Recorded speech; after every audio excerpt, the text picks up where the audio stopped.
Greetings! This PowerPoint will help you think about strategies for helping you choose a good topic for research.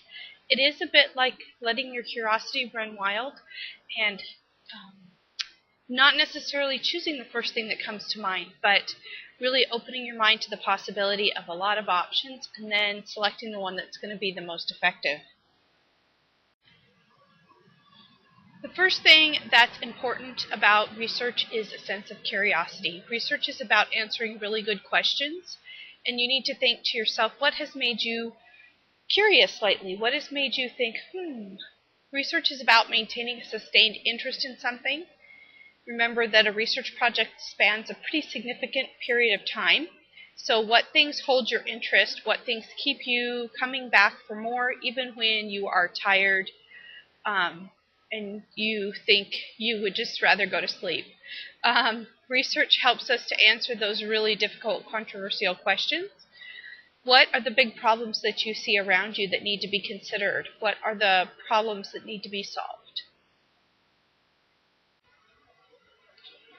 It's a good idea to start your research process by making an interest inventory. Sit down on a piece of paper and go through these different words and make at least 2 or 3 or even more notations behind each of these topics. So think of places that interest you, trends, things that interest you, technologies, people, controversies, history, jobs, habits, and hobbies. Make a list of at least 2 or 3 per category, but sustain this for at least 20 minutes. A lot of times the first thing that come to mind aren't always the most fruitful. They just are the ones sitting at the top of your thinking at that time.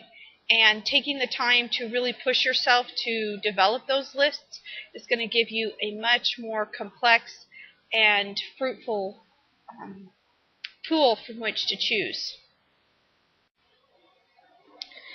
Once you have gone through that list, it's time to start circling and deleting. So you might circle things that are persistent questions that you've had. Does anything just strike you as interesting? Is there anything that you wonder about and want to learn more about? Those are things you might circle. Other ways to develop your list, your interest inventory, is to do things like surfing the web, looking at library databases, cruising around Wikipedia. This is an excellent time to use Wikipedia. You're not allowed to use it in your actual research process, but it's a good place to get started thinking about things. Think about previous essays that you've written. Were there follow-up questions that you had that were left unanswered? Think about things that you've read lately. Do you have any practical matters like career, money, or medical that you need to deal with, or that you know about in your family that you'd like to know more about? Are there ideas in other classes or in your major that intrigue you that you'd like to learn more about? Looking for topics in your major can be an excellent way to develop topics that not only are good for this class, but help build your knowledge base in your subject area. Are there issues in local culture or politics that interest you? Talk with your friends, your relatives, your classmates, anybody who will talk to you about it. Take some time to talk about your topic choice and what is interesting. And just really build that list to be big and strong. One of the things you need to do, though, is to start going through the list after you've made it and striking off what I call dead or zombified topics. These topics have been done so much that they're pretty much talked out in our culture. People have already decided what they believe, and they don't really want to learn more about it. These topics tend to be so divisive that the mention of them gets people all riled up. Topics that generally cause writers to just regurgitate things they've already heard. That's a dead or zombified topic. We don't want to hear what you've already come to believe on something. Research should be a learning experience, and if you don't think you have anything to learn, and you shouldn't do that topic. You don't want to just recite your pet topic that you've been doing over and over, 4 times in high school, etc., etc. Those are not good choices. For me, dead topics definitely include drug legalization, abortion, gun control, and capital punishment. I won't accept papers on those topics. But there might be other topics that are zombified that are on your list that are similar for you, that you've come to realize, I just don't have anything more to say on that topic, or, cross those off the list. The process of interrogating a topic is finding one that is fruitful and then narrowing that topic down to something that is doable. The interrogation process is looking to make your topic reasonable and doable and fruitful. When you interrogate the topic, you ask a lot of questions of that topic, and you start looking for ways that you can limit it down to something more specific. Ultimately, the smaller the topic, usually the more fruitful it is. When you interrogate your topic, your attitude should be that that topic proves to you that it is worthy to be researched. Research takes a long time and a lot of effort, so a topic really needs to be worthy of the time and effort you're going to put into it.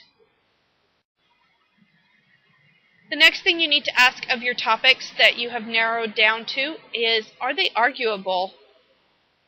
First of all, in order to be arguable, it must be a statement of opinion. It can't be factual. So some things that are arguable have the thing that is arguable has the potential to change the perspective of other people on the issue, or even yourself. Therefore, statements that are not arguable are not worth your time and should be cut off the list. They're not going to give you a fruitful paper. Facts are not arguable, although sometimes people get into arguments about facts. The reality of a factual statement is that it can be verified through observation or scientific method. A fact is either valid, it is the case when you verify it, or it is invalid, it doesn't stand up to observable scrutiny. So, for example, this statement is a fact. Thomas Jefferson was the second president. You might get into an argument with a friend about whether or not Thomas Jefferson was the second president of the United States. This argument would be fruitless because you could easily and quickly verify it by looking it up, and you would find out that in fact he was the third president and not the second. If you look it up, then you would find that the fact is invalid. Adams was the second president. Don't confuse facts with truth. A fact is a statement that can be proven or disproven through observation or scientific process. Either way, there's no point in arguing about something that can be easily resolved with 10 seconds of research. No one needs persuading here. It either is or isn't true. Therefore, it's not arguable. Opinions based on personal taste are also not arguable. Not all opinions are arguable. Taste is where you have a basic preference for something which is not based on certain, notice the word mutually, agreed upon qualities. For example, if your opinion is one of taste, like I prefer strawberries to raspberries, there's no point in arguing with the raspberry lover that they taste like mold to you. The raspberry lover won't see your point or agree with you. He or she will simply maintain that they don't taste like mold. See, it's a matter of preference. It's how your own body perceives it. Another example of a matter of taste, which often comes up in a writing classroom, is the Mac versus PC argument. Lots of students tell me they'd like to do that paper. But this is not arguable because despite the fact that Mac lovers and PC lovers alike believe they have criterion upon which they judge their computers, ultimately it comes down to the fact of what you like and what you plan to do with your machine. While there are criterion upon which each judge their computers, the two groups are not using the same set of criterion. It is fruitless to argue this point, although I have met many computer lovers who would gladly spend hours defending their preferred choice. So, think about carefully whether what you are talking about is a matter of personal taste or actual judgment. So opinions that are based on judgment are arguable. If you have carefully weighed the pros and cons of your topic, and you have looked at the facts with an unbiased eye as you can, and you have measured your position against the standards other than personal preference, standards like cultural values or verifiable evidence, then you have a statement that is arguable. Arguable statements are ones that are worth spending the time researching further. They have merit for your effort. So take some time at this point before we proceed and go through your list and cross off any topics that aren't arguable. They are simply facts or matters of taste. The next thing you do when you narrow down your topic to what you think is the one, then you would continue to interrogate the topic by asking questions of it. Some topics are great, arguable topics, but they're simply too large for a 12-page research paper. Choose one of the following, follow this process. Write 20 questions you have about the topic. Write quick and keep writing. Write as many questions that come to your mind. Questions are the basis for real research, so asking questions will help you focus on a subtopic that will be strong and fruitful for your research. Remember, it may seem like a big paper to you, 12 pages, but it's really a very small paper. And if whole books have been written about your topic, it's difficult to do it justice in 12 pages. Limiting your topic will make it more interesting, more powerful, and easier to write. Begin looking without recording. One way to narrow and improve your topic is to do some initial reading about it. This would be a good time for you to do a Google or look at Wikipedia. These are not good sources when you're taking your notes and you're preparing your actual research paper because they don't have highly academic sources. Can Google provide you with an academic source? Yes, but they usually ask you to pay money to actually access it. Well, the library, luckily enough, pays that money for you as part of your student service fees. So then you don't have to pay to get those great, really academic articles. If they're not asking you to pay for it, it's probably not very academic.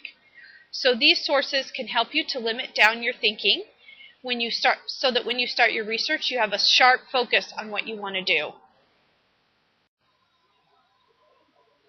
I like this quote by Ballinger from The Curious Researcher. You start with a lot of data, form a question or hypothesis about the patterns in what you see, and then return to the data again, this time focusing on what is relevant. In this way, you get control of the information by looking at less of it. So the idea is that research is recursive, and you initially have a big, broad idea, but you go to the data, do a quick look, and then you narrow it down to where you've got it in a smaller subtopic, so that then when you go back to look at the data, you're not swimming through thousands and thousands of sources, but you've narrowed it down enough that you only have to look at 20 or 30 sources, and you can look at them well. So research is a lot about that narrowing process and getting to the right topic, the right subtopic that will be fruitful. This is my works cited for this PowerPoint, and I hope you have a great day.